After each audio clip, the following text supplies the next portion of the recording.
dengan suami dan anak-anaknya tanpa sepeser pun ngasih ke aku. Jadi selama dia tidak ada di Indonesia, saya tidak akan memberikan anak ini pada suaminya, sekalipun suaminya sudah punya hak. Intinya memang iya uang. Nah iya. Intinya memang uang. Sampean Karena enggak, selama 11 tahun memang oke. iya aku mencukupi segala Oh enggak, kebutuhan ya dia oke. karena suaminya nganggur. Oke. Sekarang dengerin ganti saya ngomong. Kan sampean belum cerita, tapi saya sudah memberikan saran di mana saran itu kan sudah sampean lakukan kan? Sudah mediasinya Pak Lurah loh. Dan dia itu cari loh ya. Iya. Dia cari yang ngasih tahu Iya. Pak Lurah masih ngeyel. Ya kita naik dong. Nggak mungkin camat, nggak ada urusan. Nggak mungkin bupati, nggak ada urusan. Siapa? Pengacara. Sudah. Dan satu yang dia katakan, karena dia tidak pernah akan bisa punya anak. Dia kepengen anak aku menjadi anak dia. Dia bilang aku masih bisa hamil. Sementara dia tidak bisa hamil. Oke. Ini bukan alasan, Mas. Nah, wis, ini garisnya sudah tepat, sudah jelas. Sampean mau nangis seember, 2 ember, 3 ember pun tidak ada solusi kalau sampean tidak berani melangkah ke jalur hukum. Kalau sampean masih mau anak itu ya. Sampean kasihan, dipukulin dan semuanya nggak ada masalah. Jadi yang kita perkarakan adalah bukan hartanya, yang kita perkarakan adalah hak asuh. Ngerti nggak? Jadi hak asuh. Oke, kalau sampean nggak mau, sekali lagi kalau nggak mau ke pengadilan, ke jalur hukum lagi, sampean cari namanya KPAI, Komnas Perlindungan Anak. Suami sampean suruh cari info di kabupaten sampean Komnas Perlindungan Anak. Ya, baru ngobrol cerita itu ke mereka. Jadi mereka nanti yang berusaha memediasi itu pun semuanya juga sama, pasti pakai uang. Karena itu adalah nasihat. Kalau itu nggak bisa lagi ya kita ambil paksa dengan cara jalur hukum. Kita perkarakan mereka. Kita ajak sidang mereka. Pasti kita menang. Karena bukti anak sah. Dia sebagai anak sah sampean kok. Kenapa dia menguasai anak tersebut? Nah itu namanya sudah penculikan. Kita banyak delik aduannya. Tapi sekali lagi nek sampean ngeyel dengan pikirannya sampean, ya kan? Ini nggak bisa. Dia ngerasa sampean itu kasihan, dia merasa sampean tidak akan ngutak-atik secara hukum, maka itu yang akan dimanfaatkan buat dia untuk menggencet sampean terus-menerus. Nah, apakah sampean mau dengan seperti itu gitu loh? Ya, sorry saya ngomongnya agak keras, Mbak. Karena sampean nggak bisa. Saya nggak bisa mentoleransi kalau saya pribadi ya, kalau urusannya seperti ini loh ya. Sampean sudah merasa tersakiti. Saya nggak ngerti ya dari sisi, sekali lagi setiap yang curhat atau yang cerita ke kita hanya dengar satu pihak. Kita nggak bisa tahu dari pihak yang sebelah sana kan, atau sesuatu apa. Tapi ya saya anggap sampean sudah sampai keluar air mata, saya anggap aja itu jujur lah. Kalau sampean menipu saya itu kan itu urusannya sampean, tapi fakta yang terjadi yang sampean ceritakan versi sampean ya kan, itu saya simpulkan gitu loh. Jadi sekali lagi saya ngomong, kalau sampean hanya cuman meratapi dan menangis ya jelas tekanan itu, dan itu merugikan majikan sampean. Sekali lagi ingat ya, sampean harus profesional. Sampean di sini bekerja, ada kontrak, sampean harus melayani majikan. Nah ini karena sampean diberikan majikan yang baik, Gusti Allah paham sama sampean, tapi ya jangan sampean juga berlarut seperti ini dong. Harus ngambil sikap dong. Harus ada keberanian dong. Kan kayak gitu loh. Bisa dipahami nggak kira-kira omongan saya? Saya cowok, ya sekali lagi saya cowok, Miss Yuni perempuan. Saya selalu memakai logika. Saya perasaan, saya kesampingkan terlebih dulu. Mungkin para perempuan-perempuan itu gunakan perasaan, tapi saya ajak mereka berpikir pakai logika. Salah satunya juga sampean. Saya ajak berpikir sampean pakai logika. Kalau sampean terus seperti ini, badan sampean semakin kurus, terlalu ngenes, terlalu pikiran, kerja juga nggak konsentrasi, lama-lama majikan yang baik pun akan berdampak. Ini sudah tak baikin kok kayak gini. Ya aku ngerti kamu punya masalah, tapi aku ngeluarin biaya buat kamu loh ya. Aku sudah memberikan segala sesuatu buat kamu loh ya. Majikan pasti akan begitu. Nah, sebelum majikan itu berputar balik arah, ya kalau dia langsung, kalau masih ngasih tahu kamu tenanglah gini ya. Tapi kalau tiba-tiba suruh cap ya, lecau, bahaya kan. Nah, jangan berpikir majikan Hongkong baik terus loh. Kita jangan berpikir manusia itu bisa baik terus sama kita. Belum tentu. Hari ini baik, besok bisa jadi musuh. Besok musuh, besok juga bisa jadi baik. Nah, sekali lagi manusia itu berpikir berubah-berubah gitu.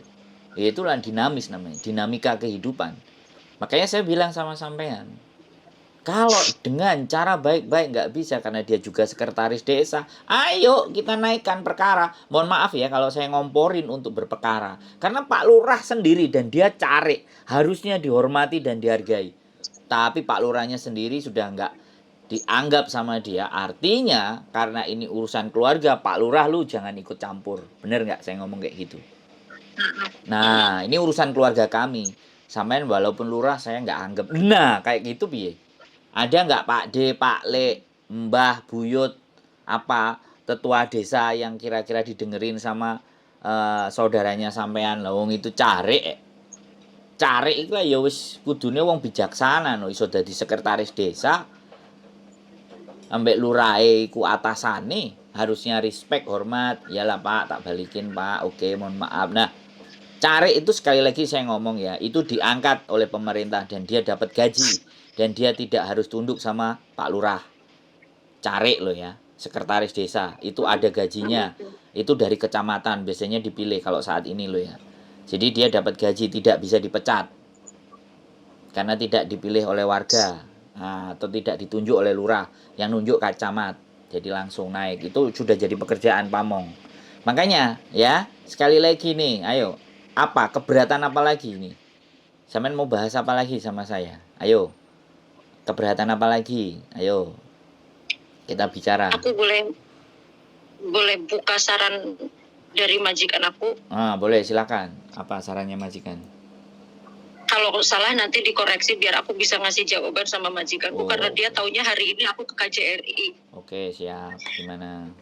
Majikan aku tuh kemarin ketika tahu aku megang peson mutus urat, nah dia tahu makanya dia terus dorong aku. Kamu gila ya Cece katanya. Kenapa? Ada apa sampai nangis-nangis kayak gitu katanya. Sini duduk. Terus aku dipeluk sama majikan perempuanku, aku diajak duduk di kamar berdua ngobrol. Aku udah ngobrol semuanya, terus majikan aku yang laki-laki itu telepon ke suamiku. Karena memang selama 10 bulan aku sama suamiku punya rencana menikah pun yang izin aku untuk cuti pun suamiku. Terus majikan laki-lakiku bilang sama suamiku, istri kamu coba bunuh diri. Dia pakai pisau, nih luka di tangannya ini. Untung aku pas ngeliat keluar dari kamar mandi gitu. Udah ngobrol sama suamiku panjang lebar, minta waktunya ke suamiku, jangan teleponan dulu ya, jangan membahas ini dulu, biar dia dingin dulu pikirannya. Dia lagi ngobrol sama istriku, katanya gitu. Udah gitu terus, yang second time-nya aku mencoba lagi. Dua orang majikan aku, kita duduk berdua, bertiga di kamarku, kita ngobrol. Terus dia ngasih saran kayak gini. Nih, aku searching di grup TKW yang pada punya masalah. Coba dong kamu ke KJRI. Karena memang jujur kamu baru pulang kemarin bulan Oktober. Sementara kamu nanti bulan April tahun depan itu sudah finish. Makanya aku gak ngasih jatah cuti kamu lebaran. Aku biasa ngasih jatah kamu cuti lebaran. Tapi lebaran ini please jangan pulang. Aku gak bisa ngasih izin kamu pulang. Kemarin kan kamu udah pulang. Bukan masalah aku mau perhitungan jumlah hari, toh selama ini juga kamu kerja di sini sampai 6 tahun menjelang 7 tahun pun kamu libur bisa dihitung berapa hari gitu. Aku memang nggak pernah libur, Mas. Cuma libur pada waktu pertama aku masuk kerja di sini karena aku sekolah. Terus aku tuh kemarin dibilangin, coba kamu ke KJRI, tanya-tanya dulu, emang bisa kalau misalnya kamu ngasih surat kuasa dari sini yang kamu tanda tanganin, ada nggak sih cara kayak gitu? Soalnya nih aku yang dengar dari kakakku yang punya pembantu juga dia melakukan hal yang sama, kasusnya sama seperti kamu. Bedanya kalau dia mah harta benda yang diambil sama suaminya kabur sama perempuan lain gitu. Sementara kamu ini anak. Coba dong tanya-tanya. Nah hari ini itu dia taunya aku ke KJRI, Mas. Emang bisa pakai cara seperti itu? Aku bikin surat kuasa, yang di atas materai sama yang dilakukan sama kayak pembantunya kakaknya dia, terus dikirim ke Indonesia. Emang bisa pakai cara kayak gitu? Enggak, suratnya itu Karena memang apa? jujur aku nggak bisa Enggak, pulang, Mas. enggak, dengerin saya dulu. Surat apa? Kalau cuman bikin ya Surat kuasa bisa. dari aku. Terus Surat kuasa dari aku untuk apa? untuk mengambil anak aku dan menyerahkannya ke suami aku. Loh, Gitu. iya, soalnya kalau itu ya surat dibikin, dikasih ke suami sampean. Ya, terus suami sampean ngasih ke kakaknya. Emang anak tetap bisa dikasih? Emang takut mereka sama KJRI? Iya, makanya aku nanya. Iya, makanya saya logika. Ayo kita berpikir logika aja. Kepala desanya itu yang jauh lebih deket aja nggak bisa. Apalagi yang jauh. Apakah nanti ada pihak dari sini kemudian datang ke sana? Surat itu, surat kuasa sampean itu untuk melakukan, sekali lagi, kuasa tadi untuk dikuasakan ke pihak pengacara. Ya memang pihak pengacara akan melakukan hal seperti itu karena posisi sampean bekerja di Hong Kong. Itu yang namanya jalur hukum. Bisa dipahami nggak sampean, Mbak? Warisan itu bisa diurus walaupun sampean bekerja di Hong Kong atas nama pengacara. Pengacara itu legal itu bisa ngelakuin, mengambil hak yang akan jadi haknya, misalnya sampean gono gini atau apa, sampean ada surat kuasa menguasakan ke pengacara ini untuk mengurusi persidangan persengketaan gono gini, bisa. KJRI itu hanya memberikan surat kuasa dan pemberitahuan bahwa memang sampean posisinya bekerja di Hong Kong dan sekali lagi dan pengacara akan mewakili sampean dalam bersidang kasus gitu. Itu sudah saya sampaikan tadi di depan. Itu kalau pakai jalur hukum, Mbak please tolong dah. Sampean dengan ngiris tangan sampean itu loh. Mohon maaf sekali lagi. Saya berbicara keras di sini. Sampean goblok, Mbak.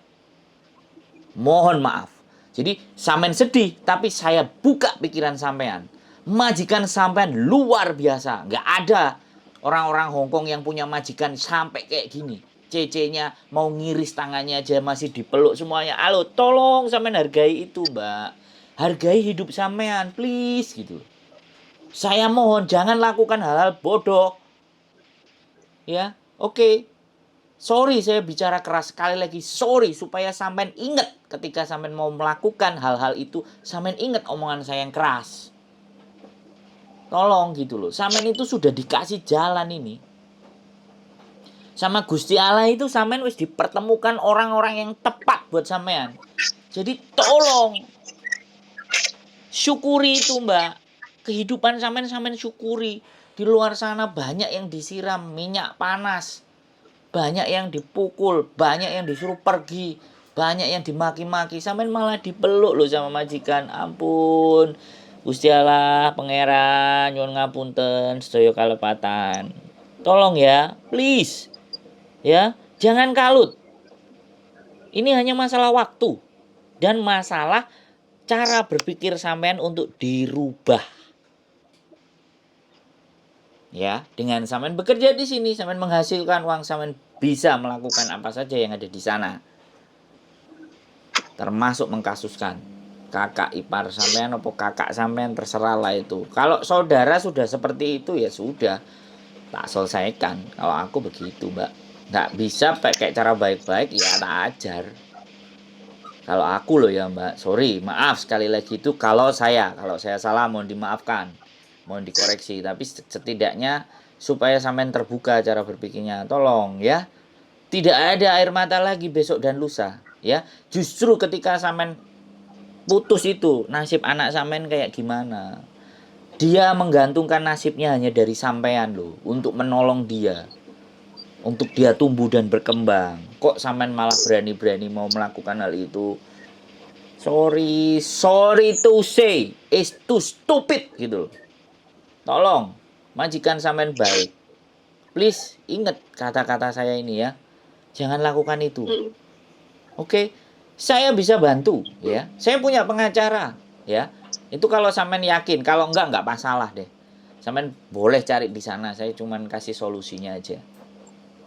Aku diarani ngoyok-ngoyok memanfaatkan orang yang lagi kesusahan, enggak, wis terserah sampean. Tapi itu jalur yang harus kita tempuh ya. Mediasi udah enggak bisa, pamong sudah enggak bisa, suami ngomong baik-baik juga enggak bisa. Satu-satunya jalan sampean berdoa, ikhtiar. Kalau orang Jawa bilang tirakat, atau kalau orang Muslim bilang itu riadoh. Riadoh itu sampean melakukan ibadah sunnah. Karena kesaktian manusia itu kalau dia kuat menjalani ibadah sunnah. Kalau ibadah wajib itu ketentraman hati dan jiwa. Saya meyakini. Jadi kalau hati dan gundah semuanya sebenarnya dengan sholat itu dia meminta itu, kegundahan itu pasti akan dijawab. Nah ini bukti nih. Sampean cek gaya ruko nelpon aku le ya. Saya juga nggak kenal sampean juga nggak ngerti dari saya, ya kan? Sampean taunya Miss Yuni nggak ngangkat, lempar geser ke saya, loh, iya. Apa enggak itu bagian petunjuk dari apa yang diberikan sama Gusti Allah. Jadi jangan dipegang pisau selain untuk masak ya. Fungsi pisau itu untuk masak, ngupas bawang, brambang, gobis. Bukan untuk mengiris urat nadi ya. Tolong. Aku kalau ketemu ambek sampean iso tak goyang banyu, tak goyang bentangi loh, Mbak. Sor, ngerti enggak? Hah? Sudah, nggak usah nangis ya, please ngopi lah ayo. Kalau nggak mau libur ya minta izin libur 1 healing, karena memang sampean nggak healing, kerja terus, minta izin sama majikan ya.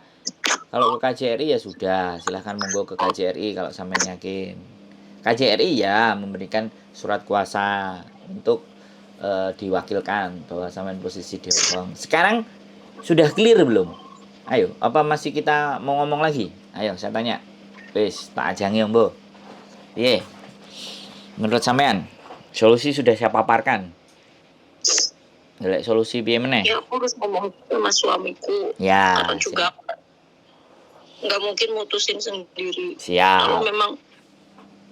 Kalau memang nanti aku ngasih jawaban ke pakai simbol di sini, terus dia bilang ya udah kamu ngobrol baik-baik sama suami, kalau memang jalurnya harus seperti itu nanti aku minta tolong lagi sama jenengan. Oh siap. Karena buat aku jujur Mas Mendoro ya, 11 tahunnya anak aku kemarin aja aku merasa itu udah seumur hidupnya dia. Seharusnya dia itu orang yang jujur nih Mas, orang yang meminta aku pulang di bulan Oktober di hari ulang tahun dia. Aku kepengin kado yang paling indah itu Ami sama ayah nikah aja. Kayak kata Mbak Aung kan nyuruh Ami pulang nikah sama ayah. Aku kan pengen punya keluarga, pengen punya Ami, pengen punya ayah. Dan baru 4 bulan anak aku merasakan yang namanya keluarga utuh. Meskipun ayahnya kerja di Jakarta, aku kerja di sini, tapi setidaknya dia utuh dalam artian oh kayak gini ya rasanya teleponan sama ayah sama Ami, video callan bareng-bareng, teleponan di rumah sama teteh. Ini baru masuk bulan ke-5 aku menikah tanggal 8 ini. Baru 5 bulan menikah, anak aku udah seperti ini kan. Namanya sidang keluarga sampai 3 kali aku video call dari sini, suami duduk, kakakku duduk, semuanya di situ, termasuk kakak perempuan itu duduk. Nggak ada yang didengar. Bapak sampai nangis dengan kondisi lumpuhnya, stroke-nya. Ngomong aja susah, nggak didengar. Makanya aku berani maju. Coba dong ngobrol sama Pak Lurah. Ternyata Pak Lurah sama Bu Lurah aja dibantah sama dia. Iya, wis toh, berarti ya sudah lah. Mau apa lagi sudah? Mau gimana lagi? Aku coba ngomong kalau memang harus ada proses seperti itu, kira-kira aku harus kemana dulu perginya?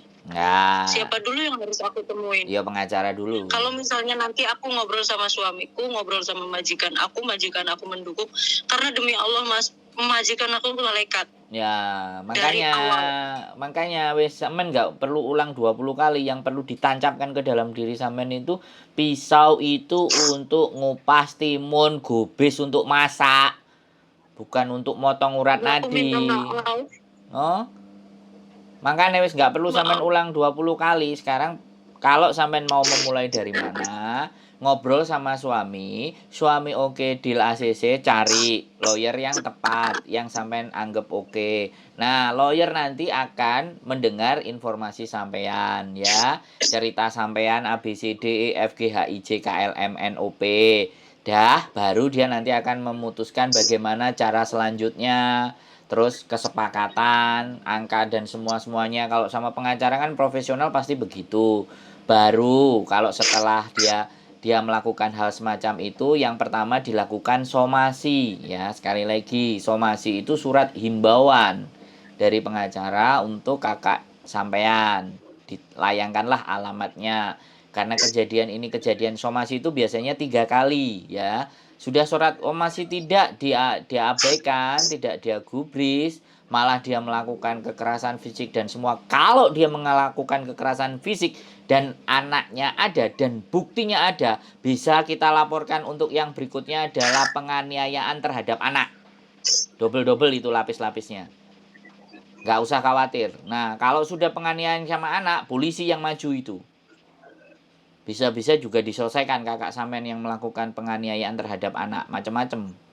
Nah, sampean harus pakai tangan besi. Sudah nggak bisa pelan-pelan. Kalau kayak gini, dia sudah menabuh genderang perang. Lah kalau genderang perang sudah ditabuh dan sampean hanya meratapi nasib dalam diri, ya itu menurut saya ya sampean manusia yang lemah, gitu aja. Genderang ditabuh, kita tabuh Takut balik. dosa. Halo? Takut dosa, takut jadi dosa, takut jadi anggap adik Ini bukan durhaka. dosa, justru sampean dosa dalam membunuh diri sampean sendiri. Itu dosa yang tidak terampuni. Paham nggak sampean? Jangan bicara dosa di sini, Mbak. Ya, oke? Ya, kakak sampean itu sudah melampaui sesuatu yang lebih kejam dari apapun, gitu loh. Lah orang yang kejam ya harus kita perangi dong. Ayo, kalau sampean mau belajar. Kalau ini mau diletakkan ke arah agama. Kok gitu sih? Ayo, aku keras loh Mbak ngomongnya. Enggak, aku peduli. Karena aku peduli, aku keras. Sampean harus tak bawa ke jalan yang berpikir logika jernih lah. Jangan logika yang keruh. Bunuh diri itu logika yang keruh. Gagal nalar namanya. Atau sesat pikir. Nah, saya nggak mau.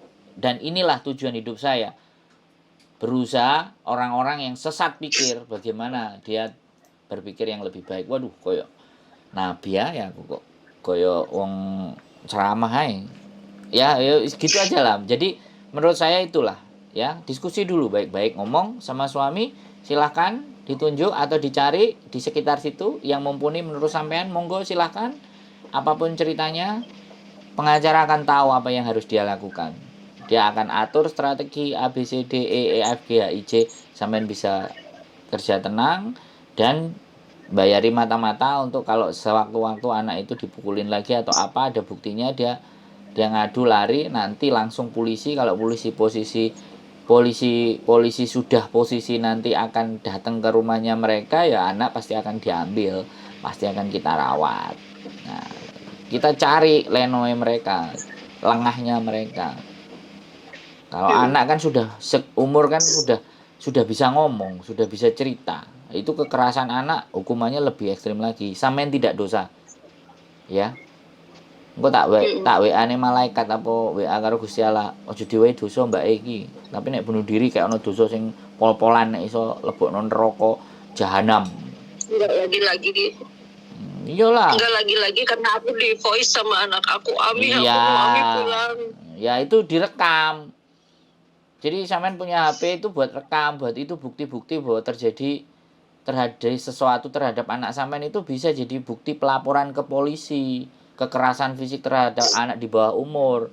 Wah, polisi bertindak, pengacara jalan, bayar jebret, anak pasti keambil itu dari rumah itu. Saya pernah ada kasus yang kayak gini, Mbak. Gono gini pernah, hak asuh anak pernah, terus menguasai rumah. Itu ada suami istri. Suaminya ndak terima. Itu jadi hak menguasai rumah. siapapun nggak boleh main ke situ gini gini gini. Wo, yo ayo diperangi wis. Suami ora nyambut gawe, kok macem-macem. Istri wis nang kene kerja soro-soro. Loh ya ayo saya maju paling depan kalau kayak gitu, bantuin. Sayang, saya posisi di Hong Kong, saya nggak posisi di Indonesia. Saya ada kartu asisten advokat. Oh, ada, saya punya, Mbak. Punya kantor pengacara. Jadi, ya udah, aku nggak perlu tonjolkan itu. Ya, sampean pikirkan, bicara baik-baik sama suami. Dan satu kali lagi, majikan sampean baik. Jadi tolong syukuri yang sudah sampean dapatkan hari ini. Anak memang nangis, dan pasti kalau anak nangis sampean sudah nggak bisa berpikir. Iya, tapi sekarang kita harus berpikir untuk membebaskan dia dari segala mara bahaya. Itu butuh sampean sehat, butuh sampean kuat, ya. Butuh sampean itu gak sesat pikir, butuh itu semua. Jadi sampean bertahan justru demi dia, sampean berjuang demi dia. Jangan diselesaikan tuh nyawa. Untung gagal. Coba kalau berhasil, wah gempar, Mbak. Selesai hidup sampean. Gak situ aku ngobrol sampai sampean, gak situ aku dijeng kopi apa dijeng ote-ote apa rondo royal kan. Emang gak jane wong aku seneng tapi goreng. Ayolah, senyum. Diusap semuanya, cuci muka, lihat ke kaca, senyum. Aku harus kuat, aku harus bisa ngadepin ini. Aku harus bisa bebasin anakku dari kesengsaraan yang dialami. Gitu semangatnya. Iya, wis. Paham? Makasih ya, Mas. Ya? Paham. Iya. Nah, ngene wisan, ngomongnya wis tegas gitu loh. Gak kayak tadi. Aku seneng kok. Sampean orang hebat, sampean itu mujahid. Sekarang aku menyebut teman-teman yang di Hongkong ini mujahid keluarga sejati. Wah, wis pahalane swarga. Jadi, ya, wis kira-kira ada lagi nggak yang mau sampean ngomongin? Cukup kan? 53 menit, ya. Nanti kalau nggak cukup lagi, ada waktu lagi longgar, boleh telepon. Kalau lagi nggak ada angkat, mungkin saya lagi di luar atau mungkin sama bojoku kelon atau apa, jadi kan HP-nya nggak diangkat, ya. Ya. Makasih ya, Mas. Oke. Nanti aku tetap ngobrol dulu sama Bapak Kesi. Iya. Aku ngobrol dulu sama suamiku. Sip. Semangat ya. Jangan sedih ya. Nanti kalau ada keputusan dari suami, nanti aku ngabarin jenengan BA. Santai. Yang penting sampean sudah nemu jalan itu. Aku seneng sampean sudah sadar dan bangkit lagi, hidup semangat lagi. Aku sudah seneng. Itu pahala luar biasa. Gawe aku tapi nek ditulis ya ambek malaikat, nek gak ditulis kan aku gak ngerti. Yang bagian nyatet kan malaikat. Ya. Oke? Iya. Ya, enggak usah khawatir ya. Oke, sehat selalu, Mbak. Sehat pikirannya ya. Jaga majikannya. Kerja yang rajin. Siap. Oke. Makasih ya, Mas. Oke. Assalamualaikum. Waalaikumsalam warahmatullahi wabarakatuh.